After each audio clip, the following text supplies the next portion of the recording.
السلام علیکم ورحمۃ اللہ وبرکاتہ۔ آج پڑھتے ہیں استقبال قبلہ کے چند مسائل۔ استقبال قبلہ کے بارے میں پوری نماز میں خانہ کعبہ کی طرف منہ کرنا نماز کی شرط اور ضروری حکم ہے، لیکن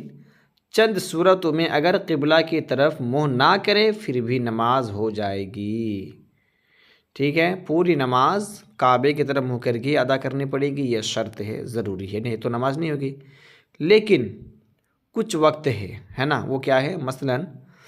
جو شخص دریا میں کسی تختہ پر بہا جا رہا ہو اور اسے صحیح اندیشہ ہو کہ منہ پھیرنے سے ڈوب جائے گا، اس طرح کی مجبوری سے وہ قبلہ کی طرف منہ نہیں کر سکتا، تو اس کو چاہیے کہ وہ جس رخ بھی نماز پڑھ سکتا ہے پڑھ لے، اس کی نماز ہو جائے گی، اور بعد میں اس نماز کو دہرانے کی بھی ضرورت نہیں۔ آیا سمجھ میں؟ سمندر میں ہے، ناؤ میں یا تختہ میں ہے کہ اگر کعبے کی طرف منہ کرے گا تو تختہ پلٹ جائے گا، ہے نا؟ تو اگر تختہ پلٹ جائے تو ایسی صورت میں جدھر منہ کر کے تختہ نہیں پلٹے گا ادھر ہی منہ کر کے نماز پڑھ لے، ایسی صورت میں نماز ہو جائے گی، کیونکہ مجبوری ہے وہ۔ مسئلہ، بیمار میں اتنی طاقت نہیں کہ وہ قبلہ کی طرف منہ کر سکے، اور وہاں دوسرا ایسا کوئی آدمی بھی نہیں ہے جو کعبے کی طرف اس کا منہ کر دے، تو اس مجبوری کی حالت میں جس طرف بھی منہ کر کے نماز پڑھ لے گا اس کی نماز ہو جائے گی، اور اس نماز کو بعد میں دہرانے کی بھی ضرورت نہیں۔ ایسی بیماری ہے اور گھر میں کوئی ہے بھی نہیں کہ خود سے وہ اپنا رخ نہیں پھیر سکتا۔ اب ایسی بیماری ہے جیسا کہ اب کوئی اتنی بیماری ہے وہ اشارے سے نماز پڑھ رہا تھا، خود سے چل پھر نہیں سکتا، اٹھ نہیں سکتا۔ ایسی صورت میں اگر کوئی نہ رہے کعبے کی طرف منہ کرانے کے لیے تو جدھر تھا وہ ادھر ہی منہ کر کے نماز پڑھ لے گا تو نماز ہو جائے گی، بعد میں دہرانے کی ضرورت بھی نہیں ہے۔ مسئلہ، چلتی ہوئی کشتی میں اگر نماز پڑھے تو تکبیر تحریمہ کے وقت قبلہ کی طرف منہ کر کے نماز شروع کر دے، اور جیسے جیسے کشتی گھومتی جائے خود بھی قبلہ کی طرف منہ پھیرتا رہے، اگرچہ فرض نماز ہو یا نفل، ہے نا؟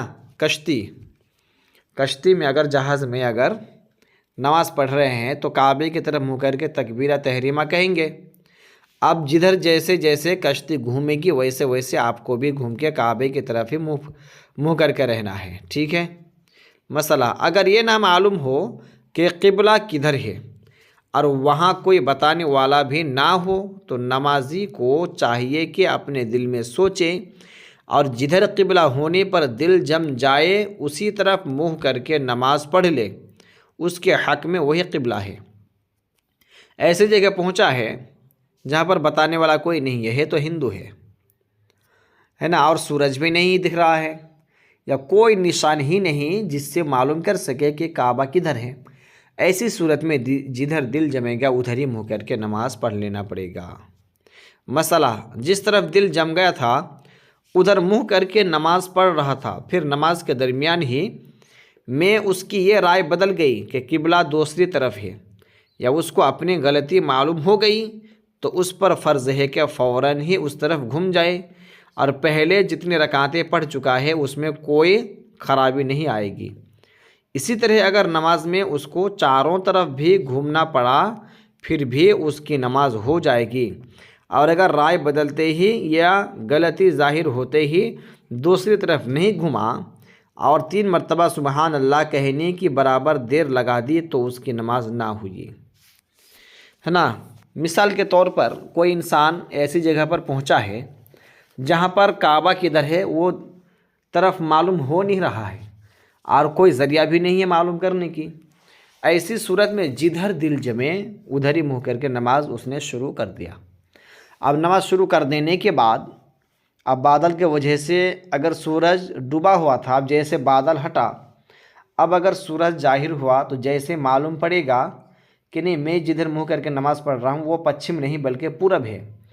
تو اسے فوراً نماز کے حالت ہی میں پچھم کی طرف منہ کر لینا پڑے گا۔ ٹھیک ہے، یا پھر سورج نظر نہ آئے اور دل پھر گوارا نہیں کرتا کہ جدھر منہ کر کے میں نماز پڑھتا ہوں یہ پچھم نہیں ہے، شاید مجھے داہنی طرف گھومنا پڑے گا، داہنی طرف شاید پچھم ہے، تو اسے فوراً داہنی جانب گھوم جانا پڑے گا۔ اگر اسے لگا کہ یہ بھی پچھم نہیں ہے، شاید اور دایاں جانب پچھم ہے، تو اسے اور بھی گھوم جانا پڑے گا داہنی طرف، یعنی جدھر دل جمے ہے نا ادھر ہی منہ کر کے نماز پڑھنا ہے۔ اگر 4 رکعت یا 2 رکعت نماز کے اندر اگر ان کو چاروں طرف گھومنا پڑے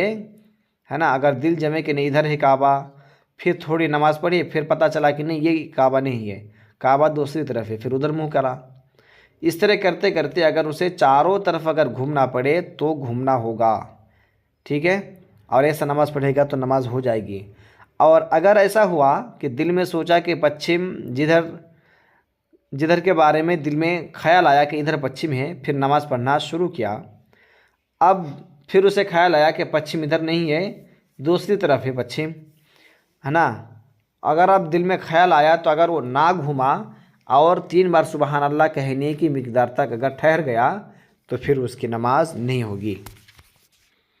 مسئلہ، نمازی نے اگر بلا عذر قصدن جان بوجھ کر قبلہ سے سینہ پھیر دیا تو اگرچہ فوراً ہی اس نے قبلہ کی طرف سینہ پھرا لیا پھر بھی اس کی نماز ٹوٹ گئی اور وہ پھر سے نماز پڑھے۔ جان بوجھ کر اگر کوئی پچھم کی طرف سے منہ ہٹا لیا تھا، پھر اگر فوراً ہی پچھم کی طرف منہ کیوں نہ کر دے پھر بھی نماز ٹوٹ جائے گی، کیونکہ اس نے جان بوجھ کر ایسا کیا۔ اور اگر نماز میں بلا قصد واردہ قبلہ سے سینہ پھر گیا اور فوراً ہی اس نے قبلہ کی طرف سینہ کر لیا تو اس کی نماز ہو گئی۔ بلا قصد جان بوجھ کر نہیں بلکہ کوئی وجہ سے پھر گیا اور پھر فوراً اس نے پچھم کی طرف منہ کر لیا، سینہ کر لیا تو نماز ہو جائے گی۔ مسئلہ، اگر صرف منہ قبلہ سے پھیر لیا اور سینہ قبلہ سے نہیں پھرا تو اس پر واجب ہے کہ فوراً ہی وہ قبلہ کی طرف منہ کرے، اس کی نماز ہو جائے گی، مگر بلا عذر 1 سیکنڈ کے لیے بھی قبلہ سے چہرہ پھیر لینا مکروہ ہے۔ سینہ تو کعبے کی طرف ہی ہے لیکن منہ اگر کوئی کسی نے پھیرا تو اس پر واجب ہے، ضروری ہے کہ فوراً کعبے کی طرف منہ کرے، اور اگر کوئی بلا وجہ ایسا کرتا ہے 1 سیکنڈ کے لیے بھی اگر منہ گھماتا ہے تو اس کی نماز مکروہ ہو جائے گی۔ مسئلہ، اگر نمازی نے قبلہ سے سینہ پھیرا، نہ چہرہ پھیرا بلکہ صرف آنکھوں کا پھرا کر ادھر ادھر دیکھ لیا تو اس کی نماز ہو جائے گی، مگر ایسا کرنا مکروہ ہے۔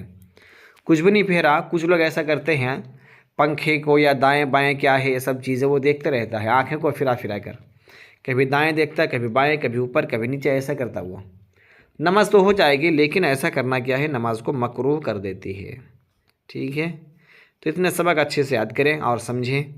اللہ کی بارگاہ میں دعا ہے ہم سب کو عمل خیر کی توفیق عطا فرمائے۔ السلام علیکم ورحمۃ اللہ وبرکاتہ۔